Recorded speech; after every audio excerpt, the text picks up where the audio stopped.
আলাইকুম প্রিয় শ্রোতাগণ, সবাইকে তৃতীয় শুভেচ্ছা জানিয়ে শুরু করছি হযরত জহকিল আলাইহিস সালামের দ্বিতীয় পর্যায়ের আলাপ আলোচনা। তো আলহামদুলিল্লাহ, যাদের কাছে এই সিরিয়াল গল্পে বা গদ্যে শোনার পর দিয়ে ভালো লাগবে, অবশ্যই আমার এই ভিডিওতে লাইক এবং সাবস্ক্রাইব করে পাশে থাকবেন। যাক, কমের শোচনীয় পরিমাণ দর্শন দর্শনে নবীর মন কেঁদে উঠল। তিনি মহামহিম আল্লাহ তাআলার দরবারে দোয়া করলেন, প্রভু তুমি মহামহিম আল্লাহ তাআলার দরবারে দোয়া করলেন, প্রভু তুমি আমার কওমকে ধ্বংস করেছ। জন্ম মৃত্যু একদিন আছেই, কিন্তু এভাবে এই অভিশপ্ত মরণ দিয়ে মানুষকে কাছে আমাকে হেয় করো না, দয়া করে তাদের জীবিত করে দাও। তখন আওয়াজ আসলো, হে জকিল, তোমার কওমের লোকেরা কলেরার ভয়ে পালিয়ে গিয়েছিল। তারা মনে করেছিল যে বুঝি কলেরায় ছাড়া মৃত্যু নেই।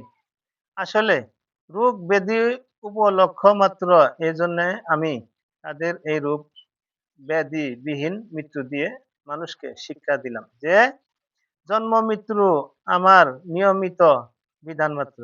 যাই হোক, তুমি যখন নেহাত বলছো, নবী হিসেবে তোমার দোয়া কবুল করেছি এবং তাদের জীবিত করে দিচ্ছি।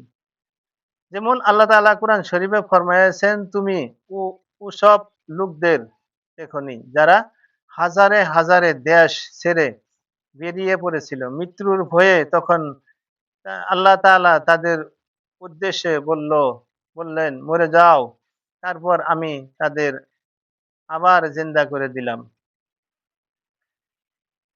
আল্লাহ মানুষের জন্য করুণাময়, কিন্তু অনেক মানুষ তার শুকর আদায় করে না। কথিত আছে, তারা যখন জীবিত হয়ে শহরে প্রবেশ করলেন, তখন থেকে বংশ পরম্পরায় তাদের শরীর থেকে ঘাম বেরোত, তাদের মুর্দার গন্ধ পাওয়া যেত। যাই হোক, তারা আপন আপন ঘরবাড়ি দখল করে বসলো।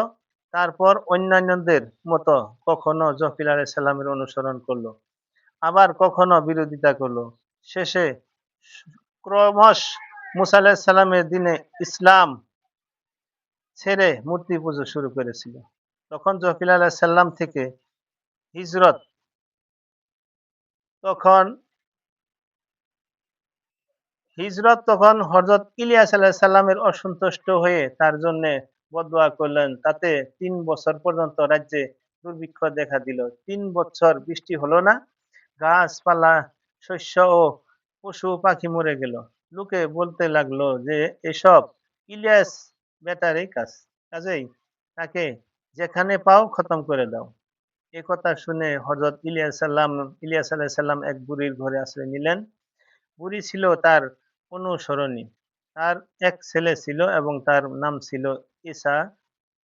ঈসা বুড়ি ছেলেকে এনে হযরত আলাইহিস সালামের খেদমতে দিয়ে দিলেন, যেন ছেলে আল্লাহ তাআলার পথে কাজ করে যায়।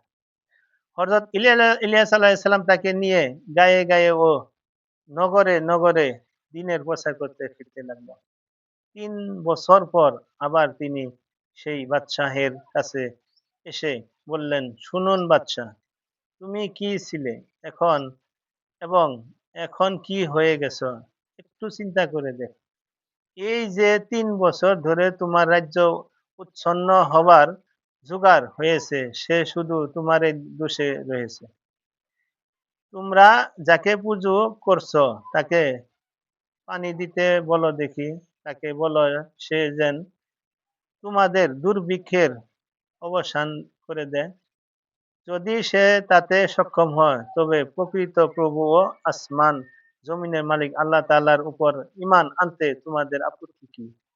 আর দাবি এই যে যদি তোমরা তার পূজা করো, তবে তিনি তোমার এই দুর্গতি মোচন করে দেবেন। বাদশাহের লোকেরা তার কথায় তাদের মূর্তির কাছে গিয়ে পানি চাইল। মূর্তি নীরবেই রইল। তখন তারা হযরত ইলিয়াস আলাইহিস সালামের কাছে এসে বলল, ঠিক আছে, আপনি আমাদের জন্য দোয়া করুন।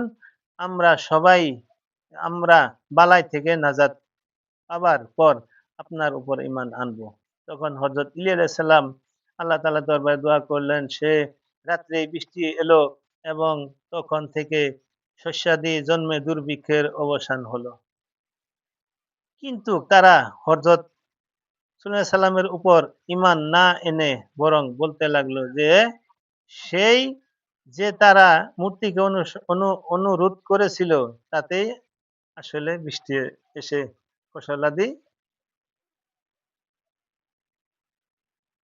ফসলাদি পাওয়া গেছে। কাজেই তারা তাকে অস্বীকার করে বসল। তারা যথারীতি বাল বাল পূজা করতে লাগলো। তাতে তিনি মনে বড়ই আঘাত পেলেন। কারণ যখন তিনি আল্লাহ তাআলার কাছে তাদের নাজাতের জন্য দোয়া ছিলেন, তখন আল্লাহ তাআলা তাকে জানিয়ে দিয়েছিলেন যে, হে ইলিয়াস, তোমার দোয়ায় আমি তাদের ধ্বংস করেছি। এখন তুমি আবার তাদের জন্য দোয়া করছ। মনে থাকে যেন। কারণ আল্লাহ তাআলা জানতেন যে তারা তাকে আবার অস্বীকার করে বসবে। তবুও তিনি তার দোয়া কবুল করে ওদের নাজাত দিয়েছিলেন। হযরত ইলিয়াস আলাইহিস সালাম তার অনুচর হযরত ঈসা আলাইহিস সালামকে নিজের প্রতিনিধি মনোনীত করে এই কওমকে ছেড়ে চলে গেলেন। সেই থেকে তিনি সারা দুনিয়া ভ্রমণ করতে আসলেন। আল্লাহ তাআলা তাকে অমর করে দিয়েছেন। ইসরাঈল ফেরেশতার শিঙার আওয়াজে যখন বিশ্বে মহাপ্রলয় হয়ে যাবে তখন তিনি ইন্তেকাল করবেন। এ যাবৎ তিনি জীবিত থাকলেও লোকচক্ষুর অন্তরালে আছেন। বলা হয় যে হযরত খিজির আলাইহিস সালাম যেমন সমুদ্রের অধীশ্বর হিসেবে জলদেবতার আসন গ্রহণ করেছেন, তেমন হযরত ইলিয়াস আলাইহিস সালাম স্থলভাগের উপর প্রতিষ্ঠা লাভ করেছেন। তবে নাকি বেশিরভাগ তিনি বন-জঙ্গলেই বন-দেবতা থাকেন। খোদার ইচ্ছায় নাকি তার চেহারা এতই বিকট করা হয়েছে যে মানুষের পক্ষে সে ভয়ানক রূপ সহ্য করা সম্ভব নয়। আল্লাহ তাআলাই প্রকৃত তথ্য জানেন। যাই হোক, হযরত ঈসা আলাইহিস সালামের নবী হয়ে মানুষকে খোদার পথে আহ্বান করলেন, কিন্তু তার ডাকেও তারা সাড়া দিল না। তারা তাকে অস্বীকার করে বলল, তুমি আবার ছুটলে কোথা থেকে হে? কিছুদিন ব্যর্থ চেষ্টার পর হযরত ঈসা আলাইহিস সালামের ইন্তেকাল করেন। তারপর থেকে ৭০০ বছর পর্যন্ত বনী ইসরাইলের উপর কোন নবী এলেন না।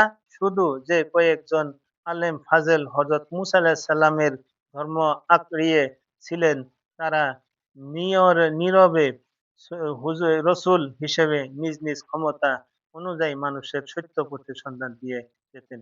কিন্তু কেউ তাদের কথা শুনত না। তার বহুদিন পর হযরত খনজালা আলাইহিস সালাম এলেন। যাক, আমার এই গল্পের দ্বিতীয় পর্যায়ের পর্যায়ের গল্প আমার এখন সমাপ্তির দিকে। তো সবাই ভালো থাকুন। খোদা হাফেজ।